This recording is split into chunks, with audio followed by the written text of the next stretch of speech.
दोस्तों,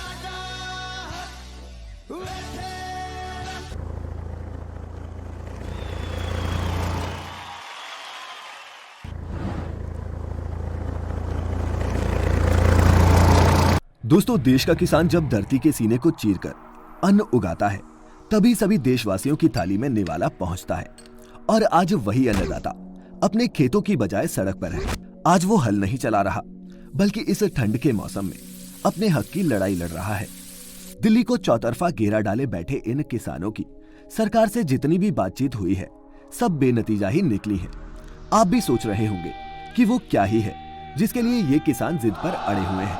आज देंगे आपको इसी फार्मर प्रोटेस्ट की पूरी जानकारी फैक्टिफाइड स्पेशल्स के इस स्पेशल एपिसोड में। फैक्टिफाइड स्पेशल्स। दोस्तों, आप चाहे किसी भी शहर या कस्बे में बसते हो, लेकिन हमारे देश की असली रूह या फिर ज्यादातर पॉपुलेशन आज भी गांव में बसती है। और जिस देश की 58% आबादी एग्रीकल्चर यानी कि कृषि पर ही आधारित हो, उसी देश में कृषि के क्षेत्र में लाए जाने वाले कानूनों पर चर्चा ना हो, उन्हें अध्यादेश के जरिए संसद में पेश किया जाए और फिर वॉइस वोट के आधार पर कोरोना काल के बीचों बीच पास कराकर कानून बना दिया जाए।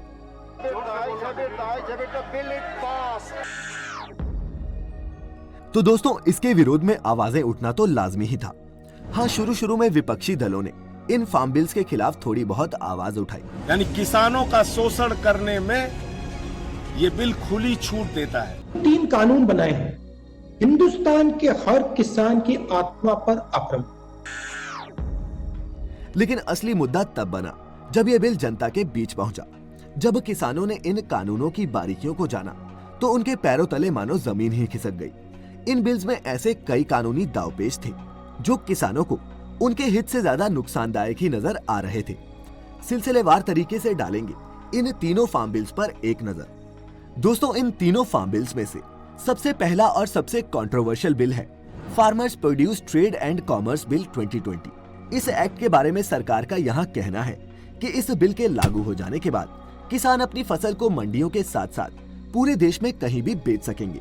एक तो किसान को फसलों की ज्यादा कीमत मिलेगी, दूसरा वो अपने हिसाब से उसे बेच सकेंगे। लेकिन किसानों का इसमें सबसे बड़ा डर एमएसपी यानी कि मिनिमम सपोर्ट प्राइस खत्म होने का है। इस बिल के जरिए सरकार ने एपीएमसी यानी मंडी से बाहर भी कृषि कारोबार का रास्ता खोल दिया है। दोस्तों, मंडी के अंदर लाइसेंस वाला व्यापारी ही किसान से उसकी उपज एमएसपी पर ले सकता है, लेकिन बाहर कारोबार करने वाले के लिए एमएसपी को बेंचमार्क नहीं बनाया गया है। यही तो प्रॉब्लम है। इसीलिए मंडी से बाहर एमएसपी मिलने की कोई गारंटी नहीं है। वहीं किसानों को ये भी डर सता रहा है कि सरकार की प्राइवेट मंडियां खड़ी करने के पीछे की असली मंशा सरकारी मंडी को खत्म करने की है। उनका कहना है कि शुरुआत के कुछ सालों में तो प्राइवेट प्लेयर्स किसानों को ललचाने के लिए उनसे अच्छे दामों पर फसल खरीदेंगे, लेकिन फिर जब सरकारी मंडियों का ढांचा ही नहीं बचेगा, तब वो फसलों को मनमाने रेट पर खरीदने लगेंगे। अब आप ही बताइए, एक मंडी में अगर आपका 8% टैक्स लगे और एक में कुछ भी नहीं, तो आप तो टैक्स फ्री की तरफ ही जाना पसंद करेंगे। दूसरा, एमएसपी का इन प्राइवेट मंडियों में अप्लाई ना होने के चलते फसल की कीमत का भी कोई रेगुलेशन नहीं होगा। दोस्तों, पंजाब और हरियाणा के किसान इस आंदोलन के ध्वजवाहक इसलिए भी बने हैं, भाई हरियाणा और पंजाब भाई क्योंकि एपीएमसी मंडियों में हालांकि सुधार की बहुत जरूरत है, लेकिन इसका जितना अच्छा और कारगर नेटवर्क भारत की इन 2 स्टेट्स में है, पूरी दुनिया में इसका कोई दूसरा उदाहरण आपको नहीं मिलेगा। वहीं 2006 में एपीएमसी एक्ट को एबॉलिश करने के बाद फसलों को सीधे व्यापारियों को बेचने का उदाहरण भी हमारे पास बिहार स्टेट के रूप में है। जिस तरह केंद्र सरकार इस कानून की पैरवी करने में लगी है, उस हिसाब से तो बिहार के किसानों की हालत आज तक बदल जानी चाहिए थी। क्यों? लेकिन दोस्तों, शायद आपको ताज्जुब होगा जानकर कि बिहार में किसान उसी धान को 800-900 रुपए पर क्विंटल बेचने पर मजबूर हुआ है, जिसकी सरकार ने एमएसपी 1868 रुपए प्रति क्विंटल तय की थी। यही नहीं, धान के हजारों ट्रक बिहार से पंजाब सिर्फ इसलिए भेजे गए ताकि उन्हें फसल का सही मूल्य मिल सके, और यही सारा खेल है। दोस्तों, आपको शायद ये भी जानकर हैरानी हो कि सरकार वैसे तो हर साल 22 फसलों पर एमएसपी निकालती है, लेकिन उनमें से प्रोक्यूरमेंट या फिर खरीद सिर्फ 2 ही फसलों की करती है, वो है धान और गेहूं। इसमें से भी सिर्फ 6% ऐसे किसान हैं हमारे पूरे देश में जिन्हें ये एमएसपी या फिर मिनिमम सपोर्ट प्राइस मिलती है। दोस्तों, वो दूसरा बिल जिसका किसान विरोध कर रहे हैं उसका नाम है एसेंशियल कमोडिटीज अमेंडमेंट बिल, जो सेंट्रल गवर्नमेंट ने जून 2020 में एक अध्यादेश लाकर पारित करवाया था। हिंदी में इसे आवश्यक वस्तु संशोधन अधिनियम कहा गया है। इस बिल में ऐसी चीजों के लिए कानून बनाया गया है जिनका हम लगभग रोज इस्तेमाल करते हैं, जैसे चावल, दाल, सब्जी, तेल, आटा आदि। दोस्तों, आपको बता दूं कि आवश्यक वस्तुओं से जुड़ा कानून सबसे पहले पंडित जवाहरलाल नेहरू की सरकार द्वारा 1955 में बनाया गया था, क्योंकि उस समय व्यापारी एसेंशियल कमोडिटीज का भंडारण कर लेते थे, जिससे मार्केट में इन चीजों की कमी हो जाती थी और जो मिलती भी थी उनकी कीमत काफी ज्यादा होती थी और जिसे गरीब लोग खरीद नहीं पाते थे। ऐसे में इस कानून के जरिए जमाखोरी और कालाबाजारी को रोकने की कोशिश की गई। इस नियम के मुताबिक कोई भी व्यापारी एक लिमिट से ज्यादा किसी भी आवश्यक वस्तु को अपने गोदाम में जमा नहीं कर सकता। अगर कोई व्यापारी ऐसा करता है तो उसे सजा के साथ साथ जुर्माना भी देना होगा। लेकिन केंद्र की मोदी सरकार द्वारा जो इस बिल में संशोधन किया गया है, उसके मुताबिक अब व्यापारी या किसान जितना चाहे उतना माल अपने गोदाम या फिर स्टोर में जमा करके रख सकता है। दोस्तों, अब आपके मन में ये सवाल उठ रहा होगा कि भला इस बिल से किसानों को क्या परेशानी है। तो अब आप ही सोचिए कि ये बिल किसानों के लिए है या फिर व्यापारियों के लिए। आप सभी एक सिंपल बात तो समझ ही सकते हैं कि बीज, खाद और मजदूरी के खर्चे के लिए भी लोन लेने वाला किसान कहां अपनी फसल को स्टोर करेगा और दाम बढ़ने का इंतजार करेगा। हमारे देश में तो किसानों के पास भंडारण क्षमता ही नहीं है। ऐसे में अधिकतर किसानों को ये डर भी सता रहा है कि अगर ये कानून पूर्ण रूप से लागू हो गया तो बड़े बड़े व्यापारी उनसे कम कीमत पर फसल खरीदकर अपने गोदामों में भर लेंगे। फिर जब बाद में मार्केट में इसकी डिमांड पैदा होगी तब ऊंचे दामों पर बेचेंगे और इस तरह मार्केट में इन एसेंशियल कमोडिटीज की प्राइसेस बढ़ने लगेंगी। और ये संशोधन सिर्फ किसान के लिए ही नहीं, आम जनता के लिए भी नुकसानदायक साबित होगा। एसेंशियल कमोडिटीज के बाद अब बात करते हैं तीसरे और आखिरी बिल की। ये है farmers agreement of price assurance and farm services bill, जिसे आप साधारण भाषा में कॉन्ट्रैक्ट फार्मिंग एक्ट भी कह सकते हैं। इस बिल के जरिए सरकार किसानों को यह सुविधा देने की बात कर रही है कि किसान बुआई से पहले ही किसी कंपनी या फिर होटल रेस्टोरेंट के साथ कीमत के मुताबिक कॉन्ट्रैक्ट कर सकते हैं। सरकार की माने तो इससे किसान का जोखिम कम होगा। दूसरा खरीदार ढूंढने के लिए कहीं उसे जाना भी नहीं पड़ेगा। सरकार का तर्क है कि ये अध्यादेश किसानों को शोषण के डर के बिना समानता के आधार पर बड़े खुदरा कारोबारियों, निर्यातकों आदि के साथ जुड़ने में सक्षम बनाएगा।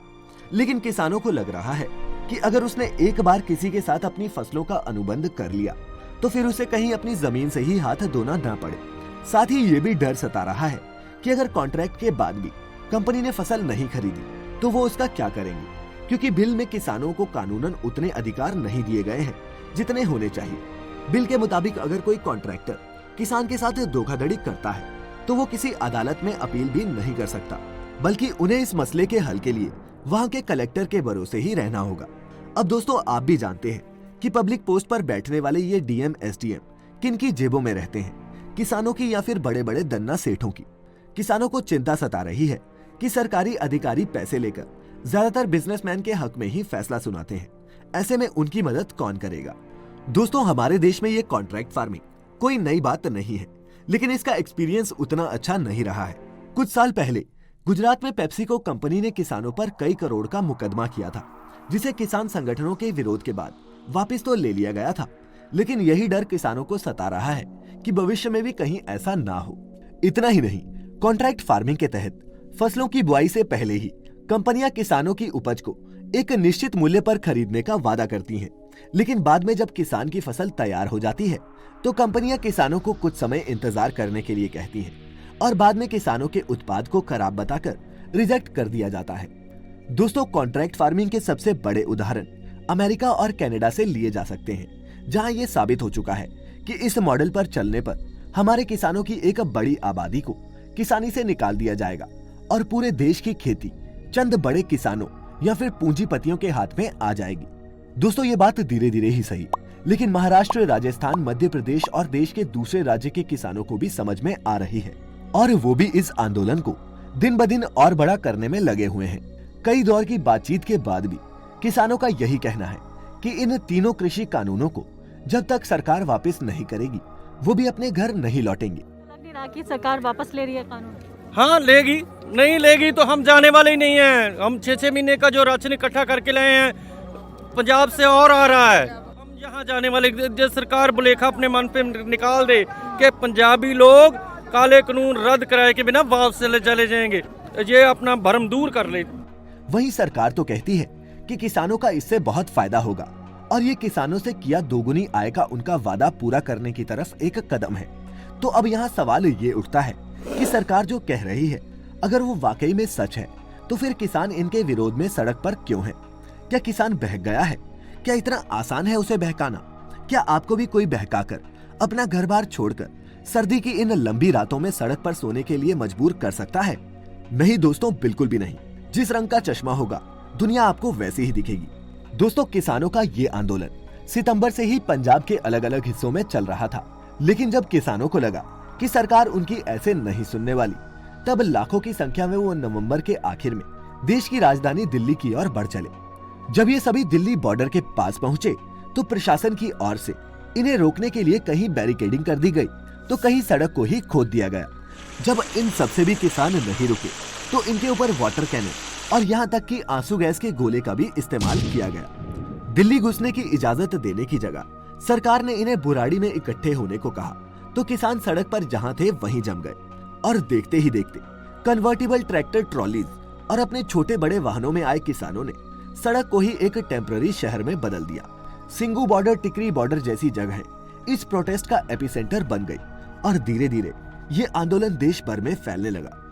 देश भर के अलावा अमेरिका, यूके और कनाडा जैसे देशों में भी किसानों के सपोर्ट में रैलियां निकाली गई। सरकार प्रेशर में आई तो वो इन कानूनों में किसान की चिंताओं के मुताबिक संशोधन करने के लिए भी राजी हो गई। लेकिन अब किसानों का कहना है कि उन्हें ऐसे कानून चाहिए ही नहीं जो उनके हक की नहीं बल्कि कॉर्पोरेट के हितों को ध्यान में रखते हुए बनाए गए हैं। ये नए साल में भी चला जाएगा ये प्रदर्शन और आगे बढ़ाएंगे? हम तो ये बोले हैं नए साल छोड़ो, जब तक अगर ये मोदी जी आके पब्लिक में हाथ नहीं जोड़ता कि कान पकड़ के हम सॉरी मैं गलत था, तो ये पब्लिक यहीं सदियों तक भी बैठी रहेगी। कोई प्रॉब्लम नहीं है, सब लोग बिल्कुल डटे हुए हैं। किसान चाहते हैं कि इन 3 कानूनों के रद्द होने के साथ साथ सरकार एमएसपी को भी कानूनी जामा पहनाए। एक छोटा दुकानदार चाय बनाता है, वो भी अपनी जो है ना कीमत चाय की 10 रुपए लेता है, वो अपनी मर्जी से तय करता है ना। और पूरी दुनिया में किसान की ऐसी हालत है जो पैदा करता है और उसका भाव दूसरे लोग तय करते हैं। जब बाहर से लोग ना लानते पाते थे इस हिंदुस्तान की गवर्नमेंट जो बाहर से अनाज मांगने जाती थी, तो हमने उनका पेट भरा है। ये एमएसपी हमारा हक था, ये हमारा इनाम था, आप हमसे इसे छीन नहीं सकते भाई। इसके अलावा उनकी मांगों में ये भी शामिल है कि सरकार स्टबल बर्निंग के खिलाफ बनने वाला कानून और इलेक्ट्रिसिटी अमेंडमेंट बिल 2020 को टाल दे, जिसके लिए सरकार पहले ही राजी दिख रही है। लेकिन अगर आप इसे सरकार की नरमी समझ रहे हैं तो दोस्तों बता दूं कि ये उस दबाव का असर है जो दिल्ली के बॉर्डर पर जमे हुए किसानों ने दिल्ली में बैठी सरकार पर बनाया है। किसान इस सरकार की बातों पर यकीन इसलिए भी नहीं करते क्योंकि जहां एक तरफ सरकार किसानों से बातचीत करने के लिए तत्पर दिखाई देती है, वहीं सरकार के नामचीन मंत्री इस प्रोटेस्ट को बदनाम करने का कोई मौका हाथ से नहीं जाने देते। हमारे देश का मेन स्ट्रीम मीडिया भी इस आंदोलन की सच्चाई बताने में कम और इसे टीआरपी के खेल में इस्तेमाल करने में ज्यादा इंटरेस्टेड था। सत श्री अकाल गोदी मीडिया जी, हम पंजाब में 2 महीने से बैठे हैं। आप कहाँ थे? आज यहाँ आ गए हैं तो आप करा रहे हैं ऐसे है। गोदी मीडिया मुर्दाबाद, मुर्दाबाद, मुर्दाबाद, गो बैक, गो बैक। और इसीलिए दोस्तों फार्मर्स के इस प्रोटेस्ट में गोदी मीडिया की नो एंट्री रही। दोस्तों ये सब जानने के बाद आपका क्या मानना है? क्या किसानों की मांगे सही हैं? और कब खत्म होगा किसान और केंद्र सरकार के बीच चल रहा ये गतिरोध? नीचे कमेंट्स के जरिए जरूर बताएं। चश्मे से थोड़ी सी भी धूल हटी हो तो इस वीडियो को अपने दोस्तों और रिश्तेदारों के साथ जरूर शेयर करें। अब इजाजत दें, आपका बहुत बहुत शुक्रिया।